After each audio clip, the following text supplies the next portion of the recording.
conducido por Monseñor Felipe de Jesús Esteves. Muy buenas, queridos radioescuchas de Radio Paz. Aquí Monseñor Felipe de Jesús Esteves, obispo emérito de San Agustín, con ustedes con mucho gusto. Y quisiera leer el texto de San Pablo que encontramos en la primera carta de los Corintios, en el capítulo 6. Es todo sobre la fornicación. Y leo solamente el final, los últimos versículos, o sea, del 18 en adelante. Y dice San Pablo, nos dice así: eviten la fornicación. Cualquier otro pecado cometido por el hombre es exterior a su cuerpo, pero el que fornica peca contra su propio cuerpo. ¿O no saben que sus cuerpos son templos del Espíritu Santo que habita en ustedes y que han recibido de Dios? Por lo tanto, ustedes no se pertenecen, sino que han sido comprados. ¿Y a qué precio? Glorifiquen entonces a Dios en sus cuerpos.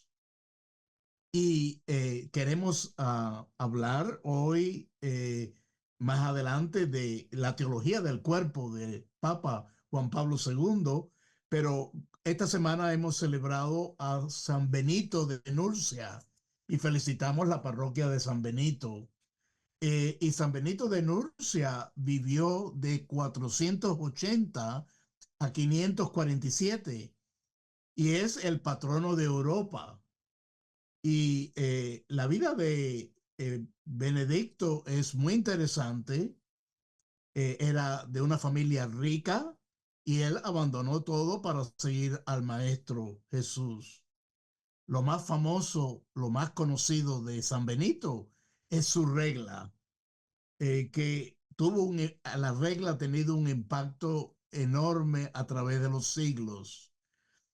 Su regla, Benedicto empezó yendo al Monte Subiaco, a la cueva del Monte Subiaco, y el Papa Benedicto, que tomó su nombre, por cierto, el Papa Benedicto nos dice que él en esa primera etapa, solo en una cueva en Subiaco, él luchaba contra tres tentaciones. La tentación de ser centro, o sea, la tentación contra el egoísmo, la tentación en torno al placer, o sea, la sensualidad, y la tentación en torno a la ira, a la venganza, a la ira.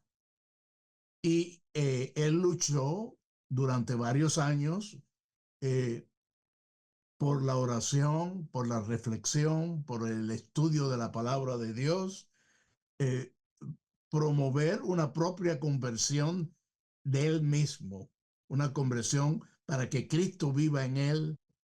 Como diría San Pablo, no soy yo quien vive, es Cristo quien vive en mí.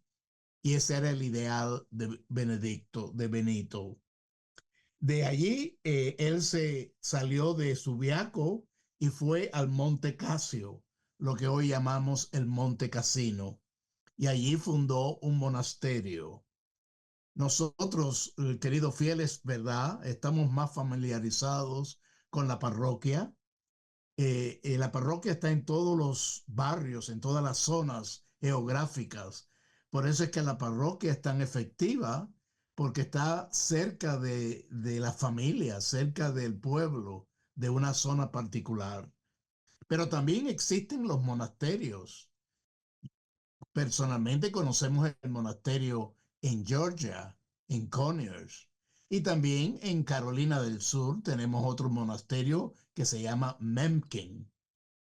Bueno, todos estos monasterios son complemento a la parroquia y nos dan una prioridad a la oración, al rezo de la liturgia de las horas, que por cierto, el Concilio Vaticano II, que todos los laicos, los fieles laicos, han de rezar las horas litúrgicas.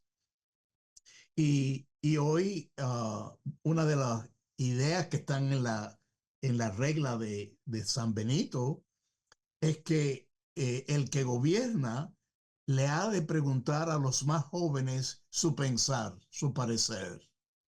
Y yo creo que eso entra en toda esta corriente de la sinodalidad en la iglesia que el Papa Francisco está promoviendo, porque parte de la sinodalidad, una iglesia sinodal, es una iglesia que escucha, que busca escuchar a todos los miembros del pueblo de Dios y yo diría también a los jóvenes, también a los niños. Es una escucha a todo el pueblo de Dios. Hoy en día hay más de 700 monasterios masculinos y 900 monasterios femeninos. Y le debemos a San Benito de Nurcia, esta, eh, este liderazgo en crear la vida de los monasterios. Pues bien, queridos fieles, también hoy queremos compartir con ustedes la realidad del apostolado seglar. Es decir, eh, la mayoría de los miembros del pueblo de Dios son laicos. Y la evangelización, el triunfo de la evangelización, el avance de la evangelización se deberá a cómo los laicos logran evangelizar. Hubo un tiempo en que se pensaba que los laicos ayudaban a los sacerdotes, pero no, hemos avanzado en la teología del laicado y esa teología del laicado está basada en Jesucristo, o sea, la función sacerdotal, profética y real en todas las circunstancias de la vida del mundo y de la iglesia. O sea que el laico participa en la vivencia de Cristo, sacerdote, profeta y rey. O sea, tiene un fundamento cristológico. Y esto es muy importante porque el ser cristiano es estar llamado al apostolado. Es decir, Cristo, mi encuentro con Cristo es para compartir ese Cristo con los demás.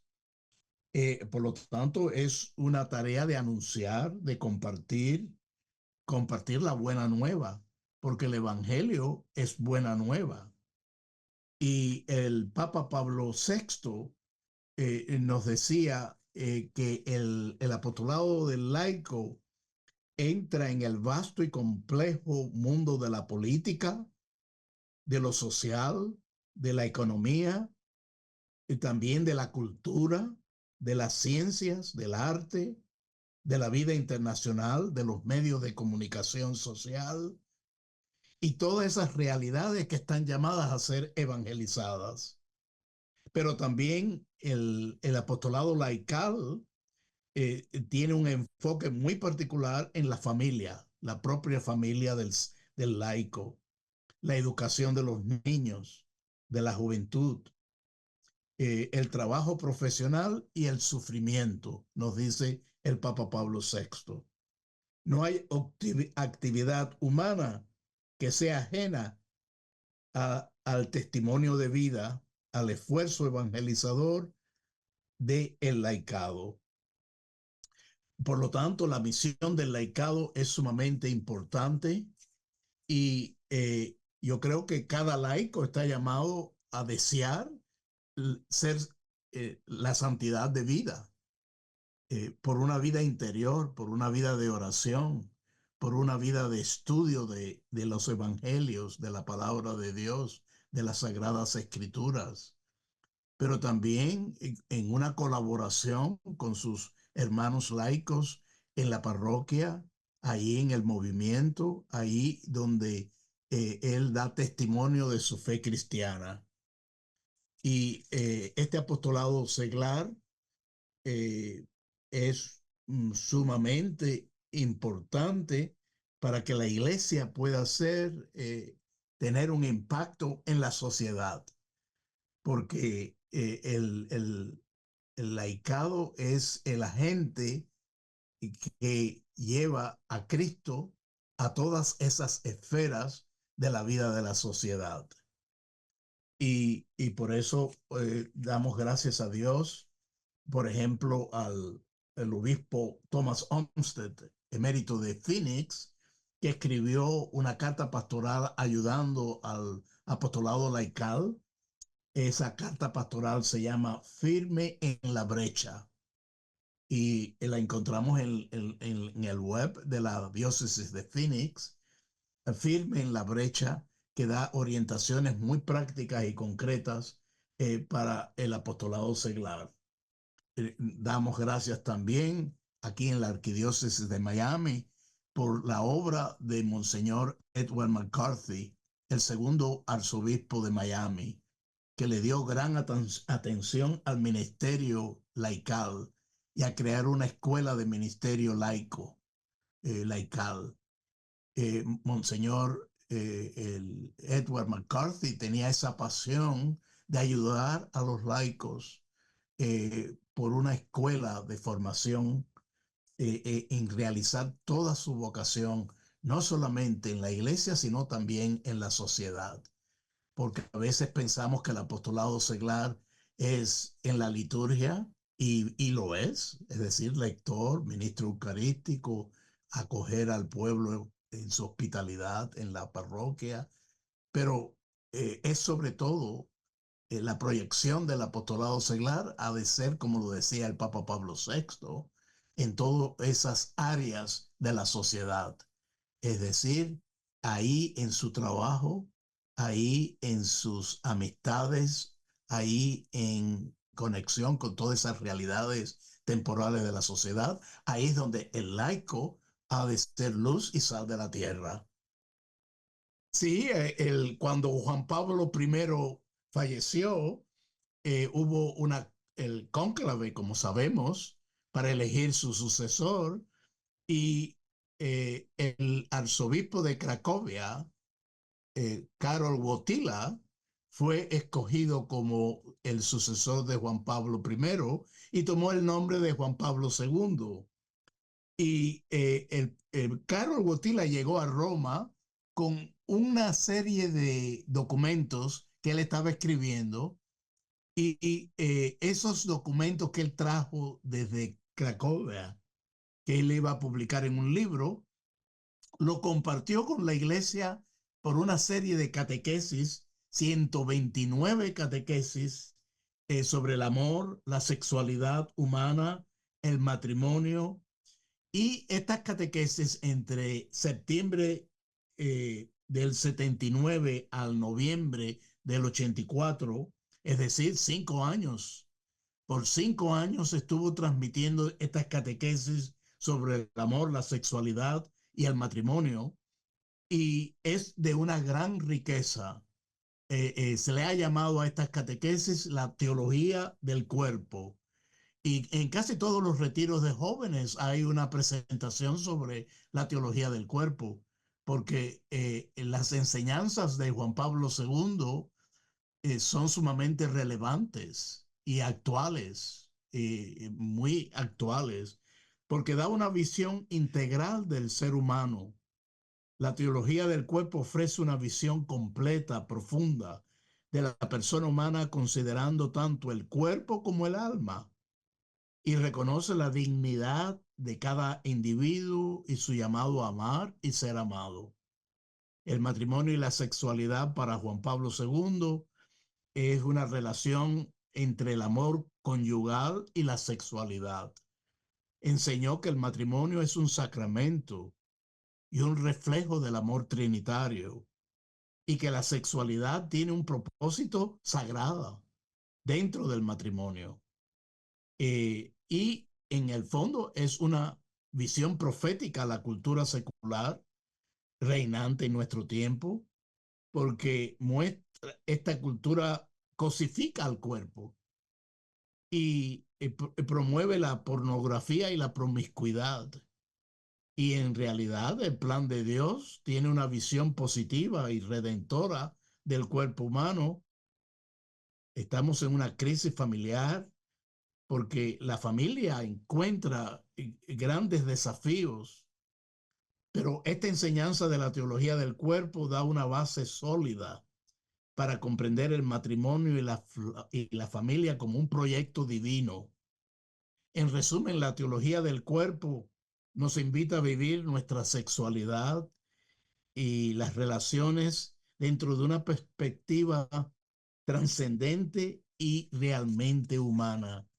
Somos afortunados por la riqueza que San Juan Pablo II nos ha aportado, que nos ayuda a la pureza, a la castidad, a vivir la pureza y la castidad en cada estado de vida, sea soltero, sea casado, y casado por la planificación natural de familia.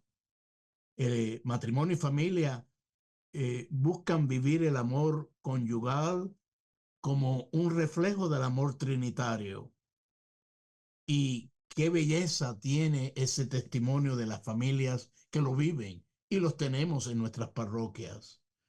Es decir, la Biblia nos enseña que el sexo debe de reservarse para el matrimonio. Y Dios desea que lo compartamos con nuestra futura esposa o esposo. Si ya has tenido relaciones sexuales, habla con Dios. Habla con Dios. Él está dispuesto a perdonarte y darte un nuevo comienzo. Solo necesitas ir al sacramento del perdón, que es el sacramento de la misericordia. Como ustedes saben, queridos fieles, estamos en movimiento de las procesiones eucarísticas para el Congreso Eucarístico del miércoles 17 al domingo 21 en Indianápolis, Indiana. Y estas 4 procesiones, nunca en la historia de la iglesia había habido tantas procesiones al mismo tiempo que están ocurriendo en nuestro propio país y ya están cerca de llegar a Indianápolis. Y no dejemos de estar en contacto con Radio Paz, que va a estar transmitiendo las diferentes conferencias del Congreso Eucarístico.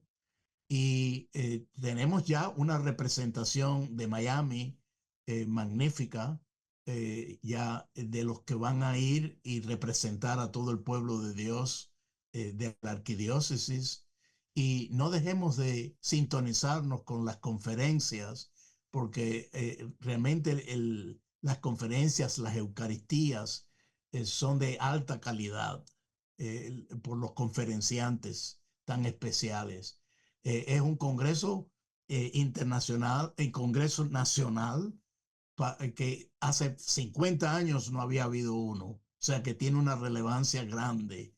Y también sabemos que en septiembre 15, tendremos en Quito, Ecuador, el Congreso Eucarístico Internacional. Y ya tendremos tiempo para hablar más de ese otro Congreso Internacional en Quito, Ecuador. Vemos que en las Américas, como diríamos, tenemos, este año tenemos esa gracia de tener 2 grandes congresos para profundizar en lo que es la fuente y el tope de nuestra vida cristiana y que gira en torno a la Eucaristía. Siempre hemos de profundizar el don inmenso que Jesús nos da de su presencia real.